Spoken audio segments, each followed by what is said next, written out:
첫 시간 주님께 안녕하세요. 대강교회 오훈 목사입니다. 1월 23일 목요일입니다. 하나님 우리에게 주신 말씀은 마태복음 5장 21절에서 32절까지 말씀입니다. 옛 사람에게 말한 바 살인하지 말라.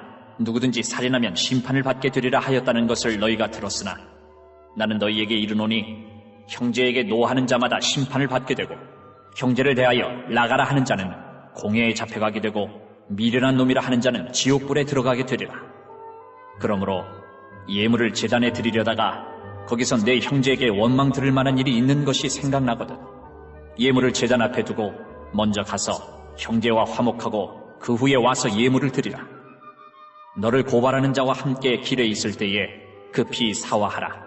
그 고발하는 자가 너를 재판관에게 내어주고 재판관이 옥리에게 내어주어 옥에 가둘까 염려하라. 진실로 내게 이르노니 내가 한 푼이라도 남김이 없이 다 갚기 전에는 결코 거기서 나오지 못하리라.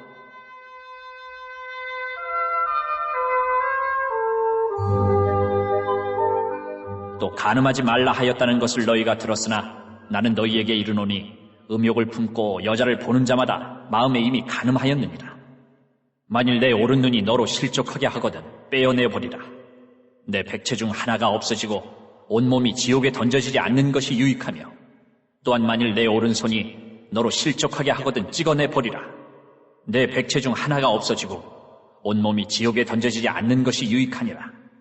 또 일렀으되 누구든지 아내를 버리려거든 이혼 증서를 줄 것이라 하였으나 나는 너희에게 이르노니 누구든지 음행한 이유 없이 아내를 버리면 이는 그로 간음하게 하며 또 누구든지 버림받은 여자에게 장가드는 자도 간음함이니라. 아멘. 마태복음 5장부터 시작되는 산상수훈을 보면서 우리는 너무나 높은 주님의 이 기준에 당황하게 됩니다. 제자들이 현장에서 이 말씀을 들었을 때에 이 팔복으로부터 시작된 이 산상수훈의 말씀을 들었을 때 그들의 마음이 어땠을까요? 우리는 과연 이렇게 살 수 있을까? 이것이 인간으로서 가능한 일인가? 우리가 다 인간인데 복의 개념이 이렇게 정반대인 삶, 심령이 가난하고 울고 애통하고 의에 줄이고 목마르고 심지어 의를 위하여 핍박받고 박해받는 것, 이것을 복이라고 생각하며 살 수 있을까? 그래서 산상수훈의 말씀을 해석할 때에 어떤 사람들은 이것은 우리가 못한다, 못하는 것을 알려주기 위한 말씀이다. 결국 우리가 죄인이라는 것을 깨닫게 해주기 위해서 오직 하나님의 은혜만을 붙들게 하기 위해서 주신 말씀이다.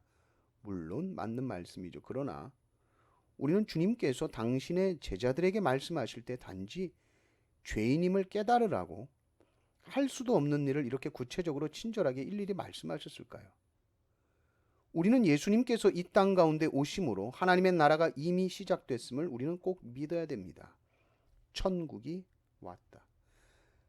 천국이 너희 가운데 있느니라. 하나님께서 우리의 왕이 되셔서 통치하고 다스리는 나라는 이미 시작되었습니다. 우리가 성령님을 의지하며 나아갈 때에 우리는 말씀대로 순종하며 산상수훈의 말씀대로 살 수 있습니다. 오늘 말씀을 보면 10계명의 6계명인 살인하지 말라 하는 말씀으로 시작하죠. 옛사람에게 말한 바. 이것은 구약 백성에게 주신 이 10계명의 말씀입니다. 그런데 예수님 뭐라고 그러죠? 나는 너희에게 이르노니, 이렇게 하시면서 예수님이 6계명을 어떻게 해석하고 받아들이시는지 율법의 본래의 뜻을 말씀해 주시는 거죠. 그러면서 살인하는 행위 그 이전에 우리 마음속에서 일어나는 그 분노를 지적하십니다. 물론 분노가 다 살인이 되지는 않지만 주님의 이 살인하지 말라라는 이 말씀의 핵심은 너 미워해도 되고 화를 내도 되고 다 해도 되지만 살인만은 하지 마. 살인까지 가면 큰일 나. 이런 말씀이 아니라 마음속으로 저 사람 죽었으면 좋겠다 라는 생각조차 해서는 안 된다는 것이죠. 그런 마음을 품으면 어떻게 된다는 것이죠? 22절을 보십시오. 나는 너에게 이르노니 형제에게 노하는 자마다 심판받게 되고 형제를 대하여 라카라 하는 자는 공에 잡혀가게 되고 미련한 놈이라 하는 자는 지옥불에 들어가게 되리라. 예수님은 이 살인죄에 해당하는 이 형제를 대하는 태도 세 가지를 말씀하시는데 주님은 이거를 살인죄와 동일하게 보시는 거예요. 형제에 대해서 노하는 자, 화를 내고 막 소리치는 거죠.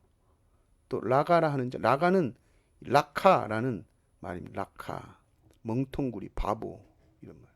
또 어리석은 미련한 놈, 이건 어리석고 우둔하고 멍청하다는 뜻이죠. 이렇게 말하는 자는 주님이 살인죄와 똑같이 보신다는 거예요. 그러면서 주님이 해답을 주십니다. 화해해라. 화목해라. 얼마나 참 쉽죠? 그러나 참 어렵습니다. 인간이 화를 내거나 누구를 욕하거나 누구를 판단할 때 그 사람은 아주 높은 곳에 있습니다. 상대방은 아주 낮춰버립니다. 나는 다 알고 나는 정의로우며 나는 아주 의지력도 좋고 나는 항상 말한 대로 살며 나는 항상 정직하고 그리고 내 앞에 있는 이 불쌍한 사람을 보면서 화를 내고 소리치죠. 이 거짓말하는 놈아, 의지력도 없고 멍청하고 정의롭지도 않은 인간아, 그러면서 소리 지르고 있는 거예요. 주님은 그 높은 자리에서 내려오라고 하는 거죠. 야, 너가 뭐 달라? 너 똑같은 사람이야. 너도 이 사람처럼 나의 은혜가 필요한 똑같은 죄인이야. 네가 그 위에서 판단하려고 하지 말고 내려와라. 뭐가 그렇게 네가 우월하냐? 다른 모든 사람들과 똑같은 자리로 내려와라. 이 말씀입니다. 주님이 이것을 얼마나 중요하게 생각하는지 여러분 보실래요? 예배보다 화해하는 것을 더 기뻐하신다는 거예요. 23절, 24절을 보십시오. 그러므로 예물을 제단에 드리려다가 거기서 네 형제에게 원망 들을 만한 일이 있는 것이 생각나거든.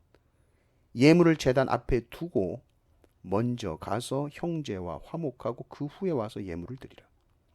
뭐가 먼저고 뭐가 후입니까? 먼저 가서 화목하는 것이고 그 후에 예물 드리라는 겁니다. 하나님께서 예수 그리스도를 희생제물로 우리에게 주심으로 하나님과 우리를 화목하게 해주셨습니다.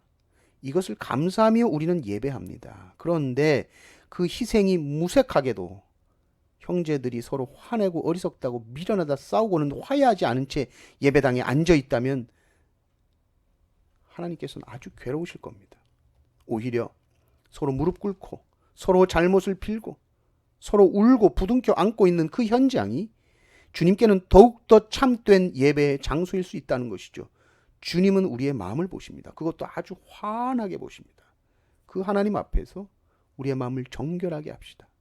하나님께서 우리의 마음을 만져달라고, 우리의 마음을 주장해달라고 기도하십시오. 우리의 모든 행위는 마음으로부터 나오기 때문입니다. 우리의 마음이 죄짓지 않도록 항상 성령으로 충만하게 해달라고 기도하시는 성도님들 되시길 주님의 이름으로 축원합니다. 아멘.